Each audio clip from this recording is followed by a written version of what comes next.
xukuumadda iyo xisbiyada mucaaridka oo warbaahinta la hadashay waxay faahfaahin ka bixiyeen kulamo ay la yeesheen xisbiyada mucaaridka iyo madaxweynaha Soomaaliland Maxamed Axmed Faarax oo ku hadlayay afka guddidaas xilqaantay waxa uu cadeeyay in madaxweynaha iyo xisbiyada mucaaridku ay aqbaleen dhexdhexaadintooda isla markaana ay kalsooni siiyeen isagoo arrimahan ka hadlayay waxa hadaladiisii ka mid ahaa guddigani aad aragtaan qaarna ay la fadhiyaan qaarna ay ka dambeeyaan waa guddi isu xilqaantay oo ka kooban culimo iyo ganacsato waxaa isu keenay lixajeclo iyo damqasho ay u leeyihiin dadka iyo dalka waa guddidu waxay aaminsan tahay inay xal ka gaari karto khilaafka ka dhaxeeya dawladda iyo axsaabta mucaaridka waxna ka qaban karaan qoraad waxaanu u tagnay hoggaanka labada xusbi ee mucaaridka ah ee wadani iyo ucud waxaanu ka codsannay inayna siiyaan kalsooni aanu ku gallo khilaafka dhexdooda ah iyaga iyo dawladda u dhaxeeya wayna siiyeen kalsoonidaas shalay waxaanu u tagnay madaxweynaha jamhuuriyadda Soomaaliland oo ay la fadhiyaan madaxweyne ku-xigeenka jamhuuriyadda Soomaaliland wasiirka dakhliga iyo wasiirka maaliyadda waxaanu ka codsannay kalsooni aanu ku dhex gallo khilaafkaas dawladda iyo mucaaridka ka dhex taagan waana siiyey madaxweynuhu kalsoonidaas waxaa kaloo madaxweynaha aanu ka codsannay inuu sii daayo 3 xubnood ee ka xidhnaa xusbiga wadani madaxweynuhu waa naga aqbalay waanu amray in la sii daayo maanta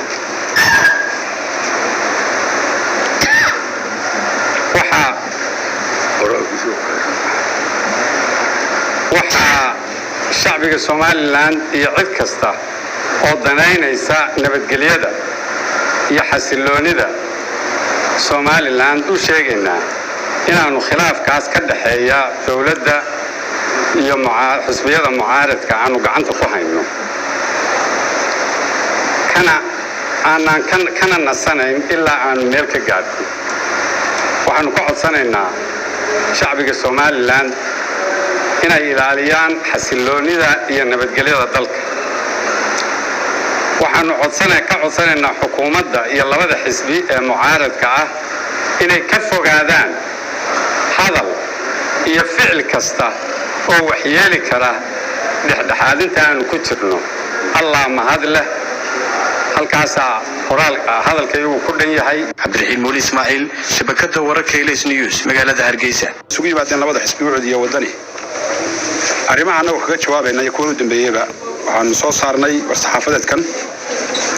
mowqifka labada xisbi mucaarad ee ucud iyo wadani ee muddo kordhinta siyaasadaysan iyo xaaladda guud ee dalka shiray maanta oo ay taariikhdu tahay 24 bisha 11 2019 isugu yimaadeen labada xisbi mucaarad ee ucud iyo wadani hogaankooda sare waxay ku lafagureen kagana arrinsadeen muddo kordhinta siyaasadaysan iyo xaaladda siyaasadeed ee murugsan ee dalku galay waxayna isla garteen qodobadan soo socda kow sida la wada og yahay golaha guurtidu waxay fadhiyeen 24 sannadood doorasho la'aan iyadoo ay muddo xiloodkii loo doortay uu ahaa 6 sannadood oo keliya halka golaha wakiiladuna ka fadhiyaan 14 sannadood doorasho la'aan iyadoo muddo xiloodkii loo doortay uu ahaa 5 sannadood waxaana nasiib darro ah in maantana muddo kordhin saddexaad oo 3 sannadood ah iyo 2 sannadood ah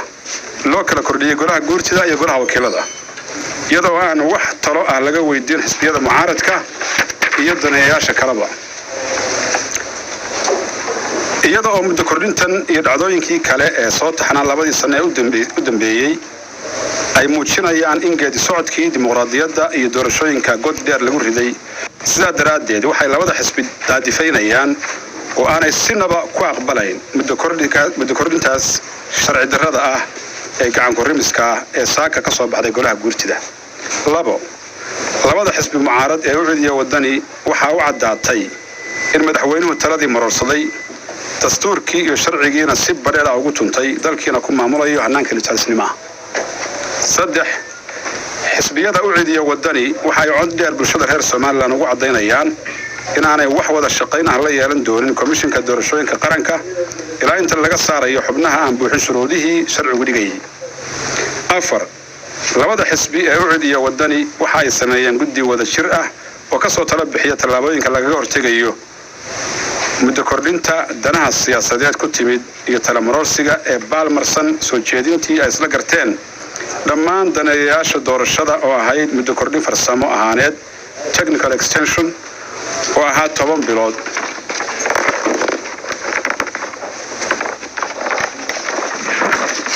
ugu dambayn qodobka 5